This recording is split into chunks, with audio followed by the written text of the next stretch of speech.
Hello, everybody. My name is Cecilia Garcia. I work at Brock International, and I am Mexican. And today I'm going to share with you one of my favorite holidays, which is the Day of the Dead. In this presentation, you're going to learn a lot about our history, how we celebrate, and some representation of the Day of the Dead in media. I hope you enjoy. This is an important festivity in our country, and in Mexico we celebrate on the 1st and 2nd of November, which is also known as the All Souls Day.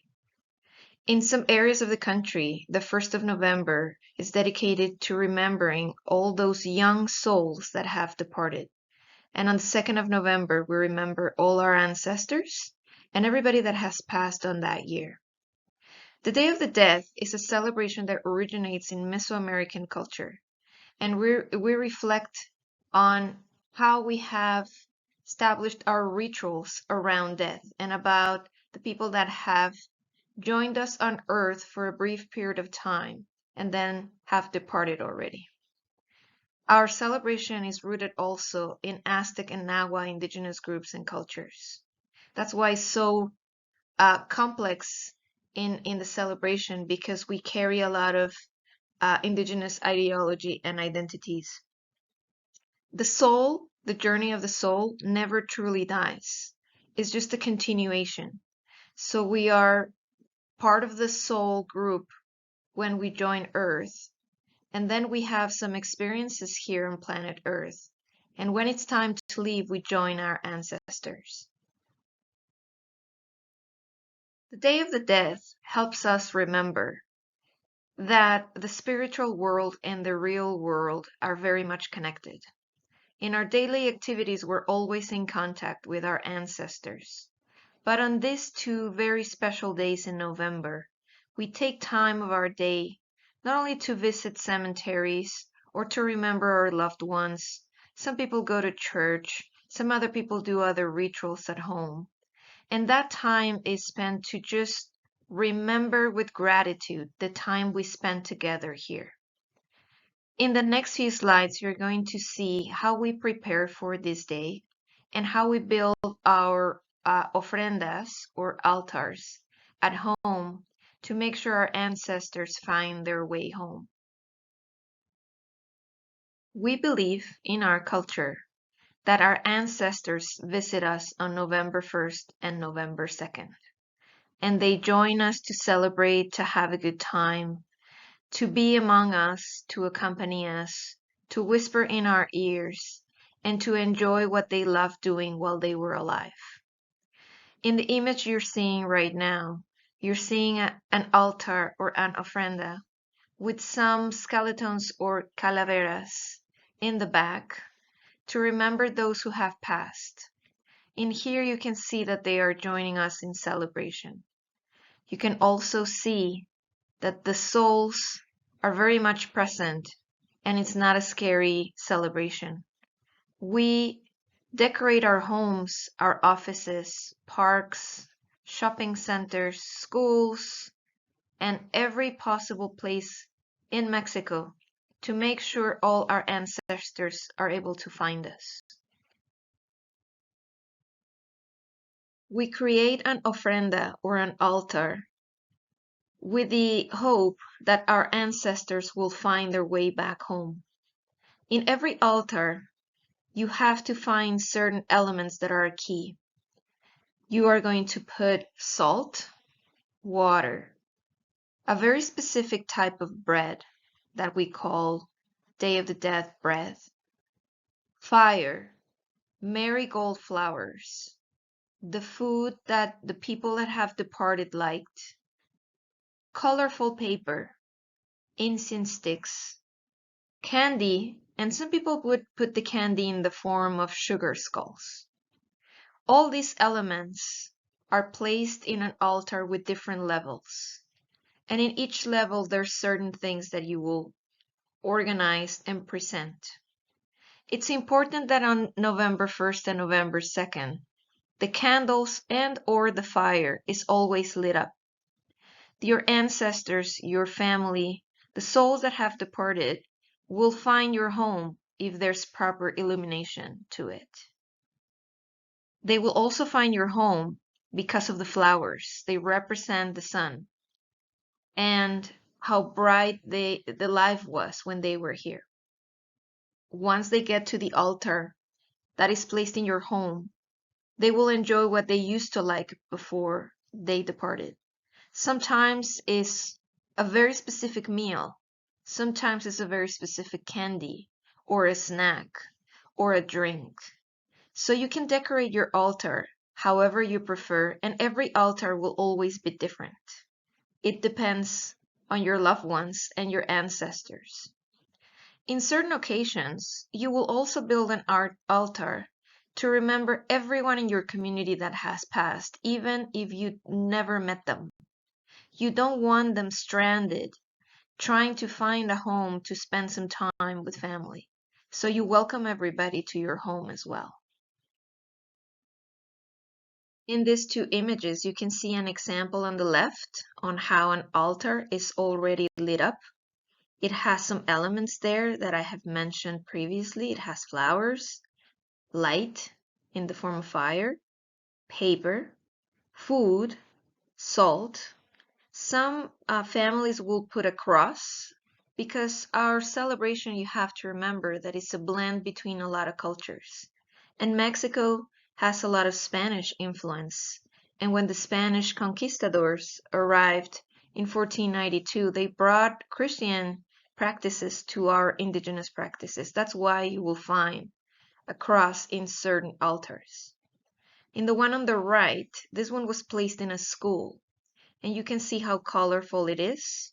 And the same elements are repeated. You can identify candy, pictures of your departed people or other souls, paper, colorful paper. There's an image there of the Virgin of Guadalupe, and some other elements like sugar skulls that perhaps were meaningful for that family in particular. Another important element is what we do when we visit our ancestors, our aunties and uncles and grandparents in the cemetery. We bring flowers, we bring music, sometimes we bring some snacks and food, candles, and we place a similar offering in the place of rest of the people that are there. Cemeteries are full of music and people laughing, people praying, people remembering the good days with those ones that are no longer here. But we are all waiting for them to visit us for those couple of days and to experience life again. Those cemeteries are not a scary location to go to. Typically, people stay occasionally overnight, and it depends what each family used to do. Some people will chat, some others will pray, some others will share stories. But this is what you can see in November 1st and November 2nd. Same as in North America with Halloween, we also dress up. Our customs are a bit different. You will find probably in the street walking somebody dressed with a sugar skull face or traditional clothing. This is very common, and everybody gets super creative designing their own customs. For those 2 days, there are a lot of celebrations in the city. In recent years, Mexico City hosts the Day of the Death Parade, and millions of people, not only Mexican people, come and see the parade. You can identify photographers, media, people in social media that covers the event because of how colorful it is. Thousands of people are part of the parade, and they rehearse for months and months to make sure the celebration is a happy, happy one. In this celebration, you find a lot of sugar skulls, dancing, singing, a lot of people dressed up with different traditional outfits, and a lot of elements that you have seen in the altars. There's a lot of flowers, there's candles, there's music. So the Day of the Dead turns into a very colorful remembrance of the journey that we spend here on Earth and then what happens once we leave. It's almost a celebration of the life that we all experience.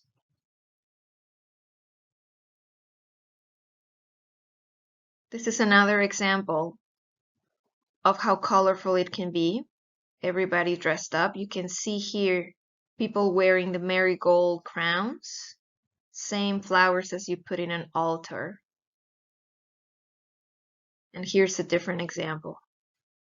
So we have some indigenous elements in this picture of those feathers that this lady is carrying.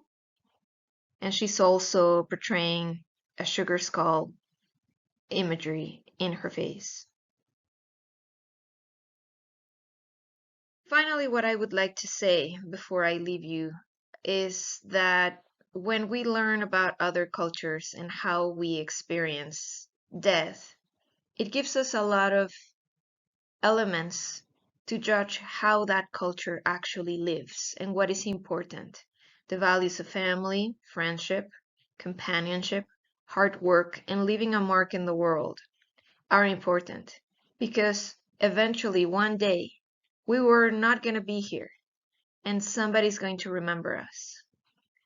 And they're probably going to put an altar with our favorite fruit, drinks, meals, flowers, and things we liked doing while we were here with everybody. If you're interested to learn more about our culture, you can take a look at some representation that we've had in the media in recent years. The movie Coco by Disney shares the story of what happens in the journey of a character crossing over to the land of the dead. And in movies like James Bond's Spectre, the opening scene shows the parade, the same we experience every November 1st and November 2nd in our cities. I hope this is something that sparks your curiosity and helps you learn more about a culture that sometimes could be a bit misunderstood, since death is covered by a lot of taboos and sadness and occasionally is misinterpreted. But for all of us, we experience this as a joyful day because we're never really truly alive and we're never truly dead. It is just a journey of the soul, and it's our duty to learn as many lessons as we can, because when we come back, we get to experience life with more wisdom. Thank you.